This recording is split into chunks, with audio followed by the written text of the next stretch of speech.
नमस्कार साथियों, कैसे हैं आप लोग। तो उम्मीद है कि आप लोग स्वस्थ होंगे साथियों।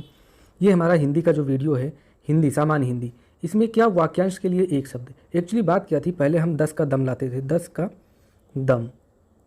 तो उसमें हम 10 क्वेश्चन कराते थे। 10 क्वेश्चन रहता था वाक्यांश के लिए एक शब्द, वाक्यांश के लिए, और 10 शब्द रहते थे विलोम, विलोम शब्द रहते थे।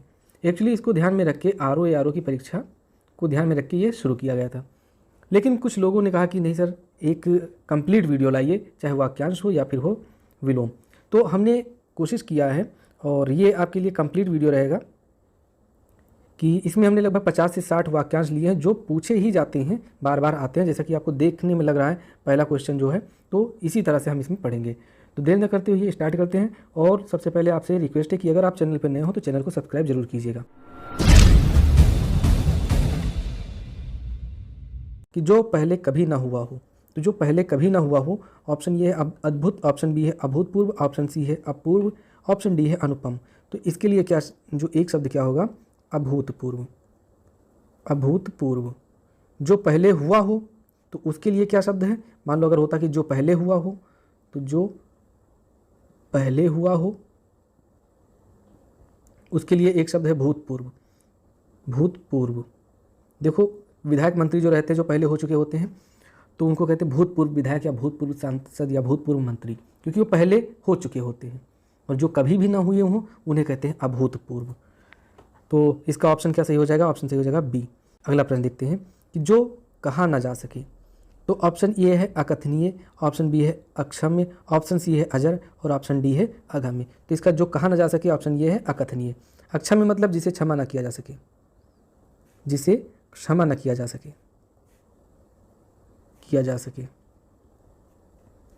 अजर मतलब जो कभी बूढ़ा ना हो, जो कभी बूढ़ा ना हो। और अगम्य मतलब जिसके पार न जा सके, जिसके पार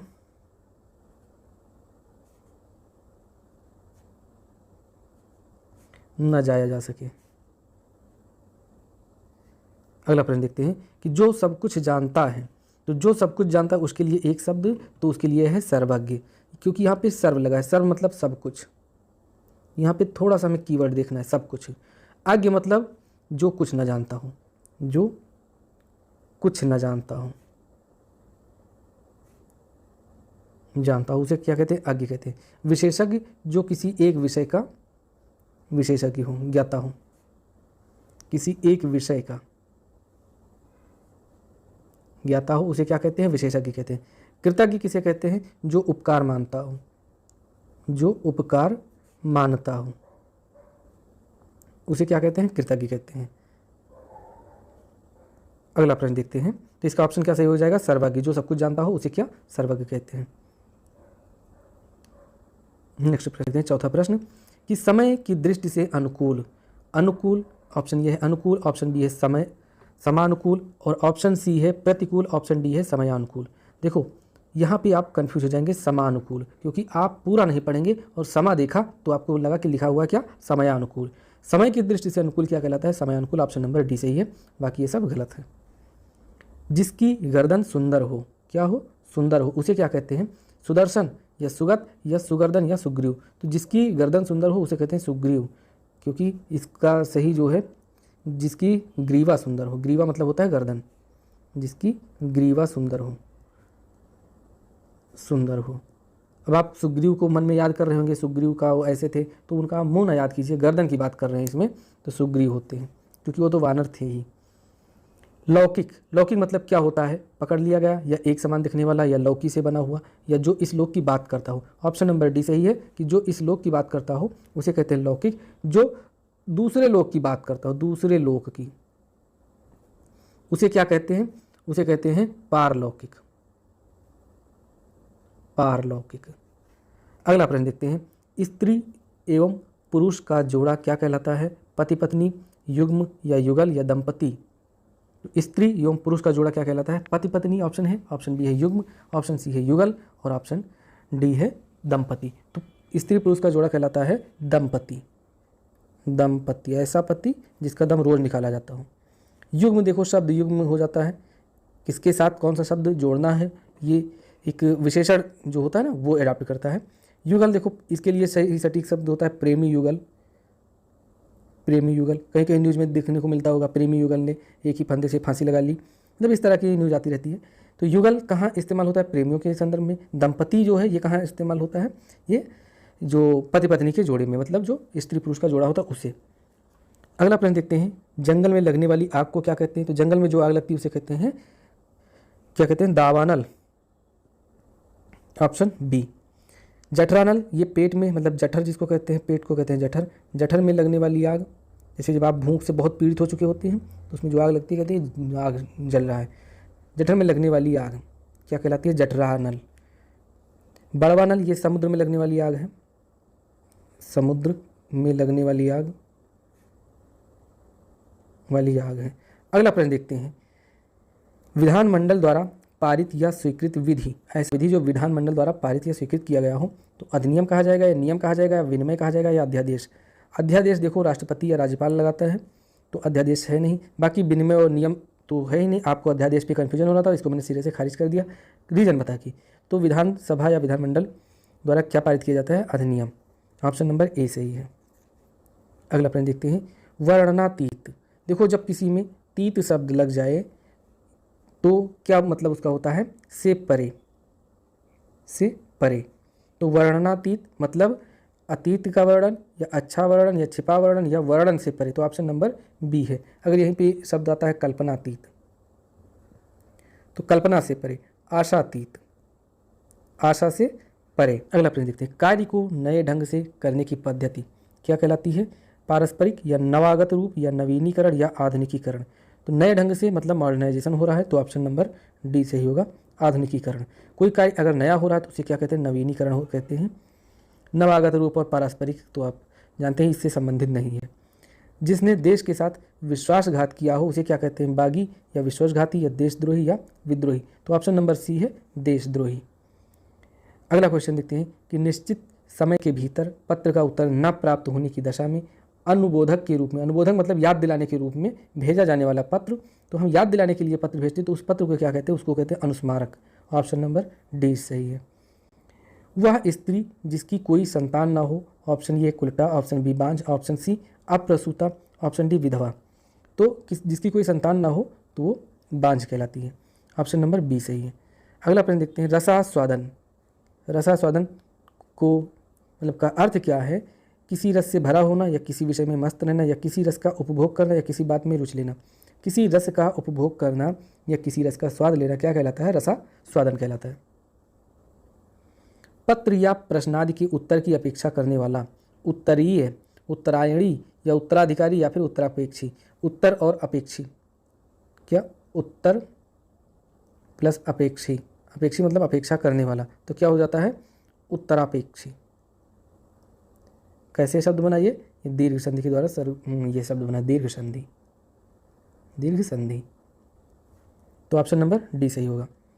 नेक्स्ट क्वेश्चन देखते हैं, जिसके समान दूसरा ना हो। अलौकिक, अलौकिक मतलब जो इस लोक से ना हो। स्वर्गिक मतलब स्वर्ग से संबंधित। अप्रतिभा मतलब जिसमें प्रतिभा ना हो। अप्रतिम, ऑप्शन नंबर डी, अप्रतिम मतलब जिसकी प्रतिमूर्ति ही ना हो, मतलब जिसके समान दूसरा हो कोई ना हो। ऑप्शन नंबर डी सही है। जहाँ पहुँचा ना जा सके, तो जहाँ पहुँचा ना जा सके, देखो दुर्गम मतलब दुर लग गया, दुर तो उपसर्ग, तो इसका मतलब होता है कठिन। तो जहाँ पहुँचना कठिन हो उसे दुर्गम कहते हैं, और जहाँ पहुँचा ना जा सके उसे कहते हैं अगम। ऑप्शन नंबर सी सही है। जहाँ पहुँचना सरल हो उसे क्या कहते हैं? उसे सुगम कहते हैं। क्या हो? सरल हो। अगला प्रश्न देखते हैं, जो बहुत बातें करता हो। तो बहुत बातें कौन करता है? मतलब जो बहुत ज़्यादा बातें करता है उसे क्या कहते हैं? बधिर, बधिर मतलब बहरा। बहुज्ञ मतलब बहुत जानने वाला। वचनीय मतलब बोलने योग्य। बहुभाषी मतलब बहुत बोलने वाला। भाषी मतलब बोलना होता है, भाष मतलब बोलना, और भाषी जब हो जाता है तो मतलब बोलने वाला, और बहु हो गया तो बहुत बोलने वाला। तो जो बहुत बातें करता है उसे क्या कहते हैं? बहुभाषी।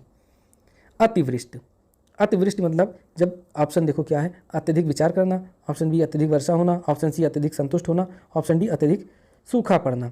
तो अतिवृष्टि, वृष्टि मतलब क्या होता है? वृष्टि मतलब होता है वर्षा, और अति मतलब होता है बहुत। कहते नहीं, अति का भला न बोलना, अति की भली न चूक, और अति का भला न बरसना, अति की भली न भूख। तो अति मतलब होता है ज़रूरत से ज़्यादा, ज़रूरत से ज़्यादा। तो अतिवृष्टि मतलब वर्षा, अत्यधिक वर्षा, ज़रूरत से ज़्यादा वर्षा, ऑप्शन नंबर बी सही है। अनुमति, अनुमति मतलब किसी कार्य की आज्ञा देना या किसी कार्य के लिए निर्देश देना या किसी कार्य के लिए आदेश देना या किसी कार्य के लिए सहमति देना। तो अनुमति क्या, किसी कार्य के लिए सहमति देना। अगला प्रश्न है अन्योन्याश्रित, बहुत बार एक प्रश्न पूछा गया, ये ROA में बहुत बार ये प्रश्न पूछा गया। क्या है, किसी पर आश्रित होना। तो जब किसी पर हम आश्रित होते हैं तो उसे कहते हैं आश्रित। आश्रित, किसी पर आश्रित न होना निराश्रित कहते हैं, निराश्रित। एक दूसरे पर आश्रित होना यह कहलाता है अन्योन्याश्रित है, जो दूसरों के सहारे जीवित रहे। परावलंबी, पराश्रित, परोपजीवी या पराधीन। तो जीवित रहे तो यहाँ क्या हो जाएगा, परोपजीवी। जो दूसरों के सहारे रहे तो उसे कहते हैं परावलंबी। जो दूसरों पर आश्रित हो उसे कहते हैं पराश्रित। जो दूसरों के अधीन हो उसे कहते हैं पराधीन। इसमें क्या है, सहारे जीवित रहे तो परजीवी, इसको परोपजीवी कहते हैं।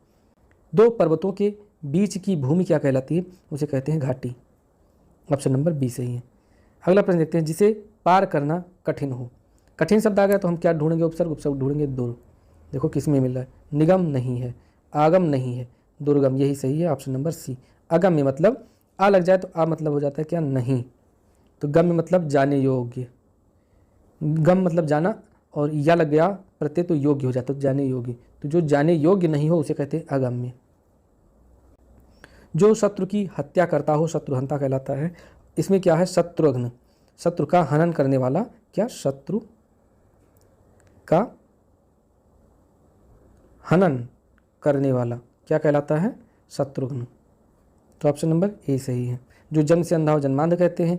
जो मतलब अमर ना रहे या जो जिसका मरना निश्चित हो उसे क्या कहते हैं, नश्वर कहते हैं। निर्दय, जिसमें दया ना हो उसे क्या, निर्दय कहते हैं। अगला प्रश्न देखते हैं, वह सायंकालीन बेला जब पशुवन से चरकर लौटते हैं। मतलब पूछा जा रहा है सायंकालीन बेला मतलब शाम का वह समय जब पशुवन से चरकर लौटते हैं तो उसे क्या कहते हैं, उसे कहते हैं गोधूलि।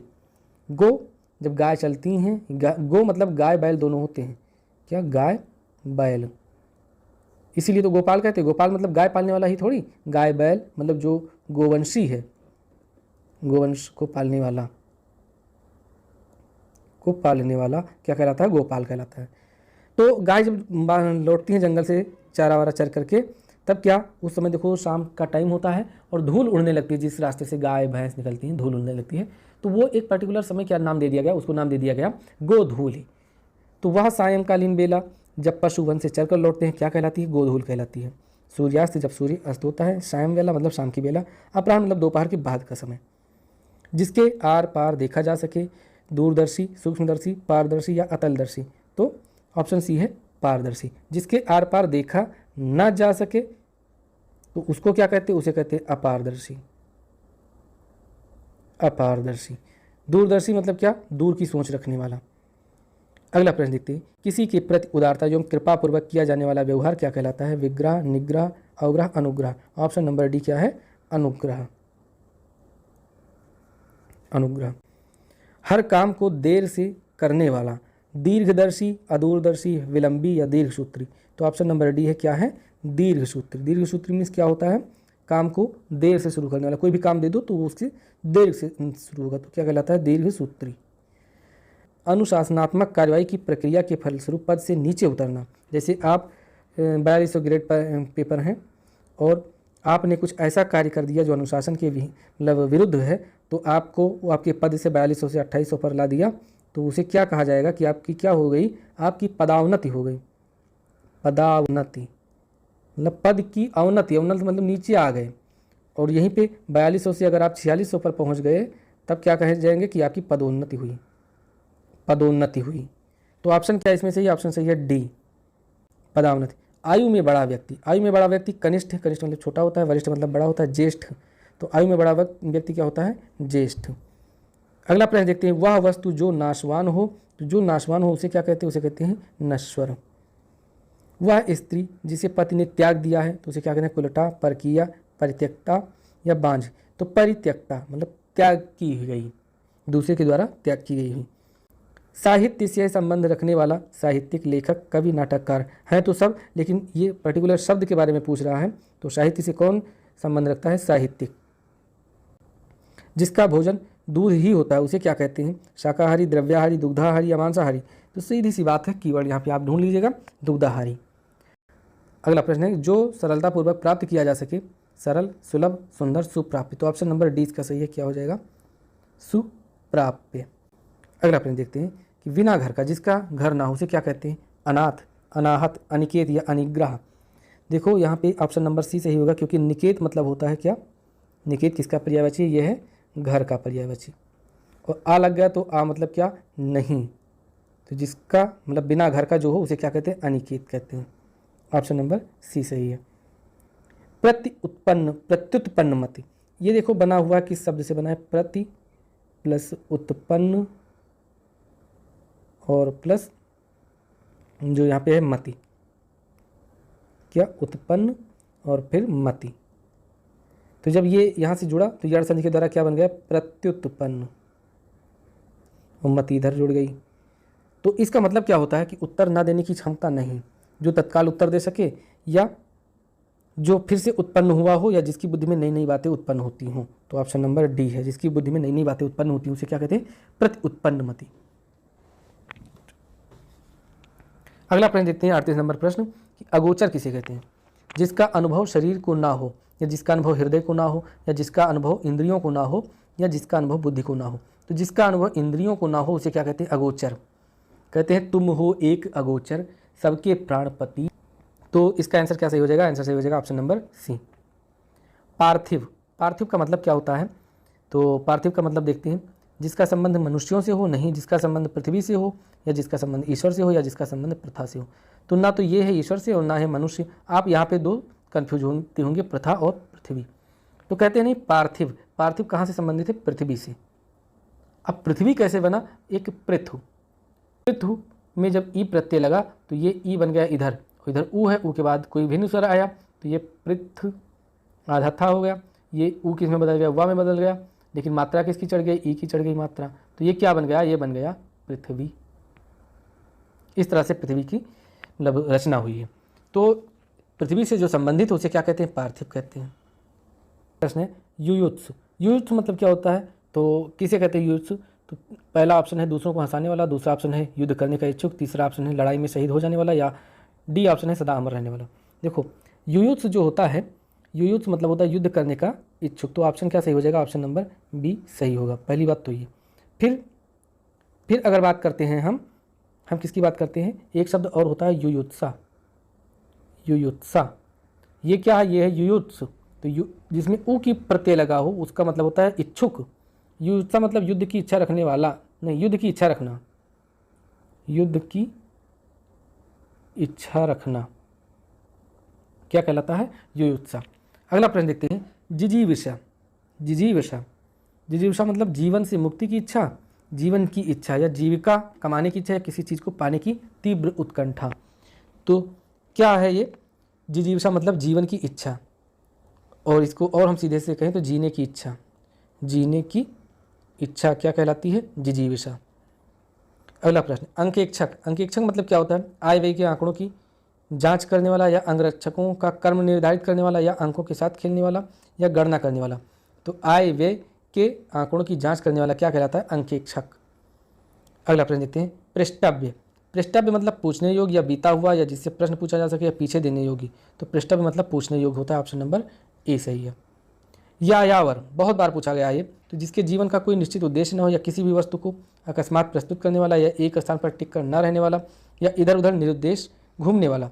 तो क्या होता है, इधर उधर निरुद्देश घूमने वाला होता है यायावर। अगला प्रश्न देखते हैं रवि ईश्वर को न मानने वाला मनुष्य है। अब कहना क्या चाहते हैं कि इसका मतलब ईश्वर को न मानने वाला, इतने का मतलब क्या होता है, ईश्वर को न मानने वाला क्या कहते हैं, नास्तिक, नास्तिक। आस्तिक मतलब ईश्वर को मानने वाला, क्या मानने वाला। पंडित मतलब ज्ञानी, और सनाथ मतलब जिसका सब कोई हो, जो अनाथ ना हो उसे क्या कहते हैं, सनाथ कहते हैं। अगला प्रश्न देखते हैं ईश्वर का कोई आकार नहीं होता। तो कोई आकार मतलब जिसका कोई आकार ना हो तो उसे क्या कहते हैं, सरोकार या साकार या निराकार। तो ऑप्शन सी है, क्या कहते हैं, निराकार, निराकार। फिर अगला देखते हैं आंखों के सामने घटित घटना पर विश्वास तो करना ही पड़ेगा। तो आँखों के सामने, मतलब इसका पूछा जाता है कि आँखों के सामने, इसको अंडरलाइन नहीं किया है, करना चाहिए आँखों के सामने। तो और कहना क्या चाहिए था प्रश्न कि दिए गए मतलब जो रेखांकित है उसका अर्थ क्या होगा। तो आँखों के सामने मतलब प्रत्यक्ष, परोक्ष मतलब आँखों से ओट, प्रारूपता मतलब प्रारूप की तरह, और प्रत्येक मतलब एक एक। तो ऑप्शन क्या सही होगा, प्रत्यक्ष, आँखों के सामने प्रत्यक्ष। भारतीयों की बुरी दशा देखकर गांधी जी का मन द्रवित हो गया। तो भारतीयों की बुरी दशा मतलब भारतीयों की दुर्दशा देखकर, ऑप्शन नंबर सी सही है। वैभव को उस विद्यालय में इम्तिहान लेने वाला बनकर जाना है। क्या इम्तिहान लेने वाला, तो इम्तिहान लेने वाला क्या कहलाता है, वो कहलाता है परीक्षक, ऑप्शन नंबर बी सही है। दोपहर के समय शालू आराम कर रही थी। तो दोपहर मतलब का समय क्या कहलाता है, वो कहलाता है मध्याह्न, क्या मध्याह्न, तभी तो मध्याह्न भोजन योजना शुरू किया गया, मिड डे मील जिसको कहते हैं, मिड डे मील, मध्याह्न भोजन योजना। इसको बता दूं मैं कब से शुरू हुआ, तो 1995 से शुरू हुआ। अगला प्रश्न, ममता कम बोलती है, क्या कैसा, कितना बोलती है, कम बोलती है। कम मतलब जहाँ कम लग जाए तो वहाँ पे क्या होता है, वहाँ पे शब्द इस्तेमाल होता है मित, कम। तो क्या हो जाएगा, मित देखो इसमें है नहीं, मृत है और मित, ये ऑप्शन नंबर सी सही है, ममता कम बोलती है। मृदु मतलब मीठा बोले अगर, तो मृदुभाषी हो गई। विवेक ने श्रेष्ठ कुल में जन्म लिया है। क्या पूछना चाहते हैं कि श्रेष्ठ कुल जो है इसको हम क्या कह सकते हैं, इसको कह सकते हैं कुलीन, मतलब उच्च कुल या श्रेष्ठ कुल। हमेशा रहने वाला, तो हमेशा रहने वाला क्या कहलाता है, शाश्वत कहलाता है। समय के साथ चलने वाला समसामयिक कहलाता है। जो ममत्व से रहित हो उसे क्या कहते हैं, निरामय या निर्मोही या निर्मम या निष्ठुर, उसे कहते हैं निर्मम, जिसमें ममता ना हो। अगला प्रश्न देखते हैं कि जो किसी का हित चाहता हो, हितकारी, हितकारी मतलब क्या होता है, हित करने वाला। अहितकारी मतलब अहित करने वाला। हितैषी मतलब हित चाहने वाला, तो हित चाहने वाला क्या होता है, हितैषी। हितभाषी मतलब हित बोलने वाला। अगला प्रश्न देखते हैं कि जानने की इच्छा रखने वाला, तो रखने वाला की बात कर रहे हैं, तो रखने वाला क्या होता है, जिज्ञासु होता है। अगर यहाँ पे सिर्फ इतना पूछा जाए, क्या पूछा जाए, जानने की इच्छा, तो क्या हो जाती है, जिज्ञासा, जिज्ञासा, जानने की इच्छा जिज्ञासा। लेकिन अगर यहाँ पे कह दिया गया कि रखने वाला क्या हो गया, तो रखने वाला हो जाएगा जिज्ञासु। सदा दूसरों पर संदेह करता हो उसे क्या कहते हैं, तो जो सदा दूसरों पर संदेह करता हो उसे कहते हैं, ऑप्शन नंबर ये है झगड़ालू, ऑप्शन नंबर बी है दयालु, ऑप्शन नंबर सी है ईर्ष्यालु, ऑप्शन नंबर डी शंकालु। संदेह करना मतलब शंका, तो क्या हो जाएगा, शंकालु। तो ये हमारे 57 क्वेश्चंस थे और उम्मीद है पसंद आएगा आपको। और इसी के साथ चैनल को लाइक कीजिएगा भाई, शेयर कीजिएगा और सब्सक्राइब जरूर कीजिएगा, बेल आइकन जरूर दबा दीजिएगा ताकि आपको आने वाले नोटिफिकेशन आपको मिलते रहें समय समय के साथ। ठीक है दोस्तों, मिलते हैं आपसे नेक्स्ट वीडियो में, तब तक के लिए नमस्कार, जय हिंद।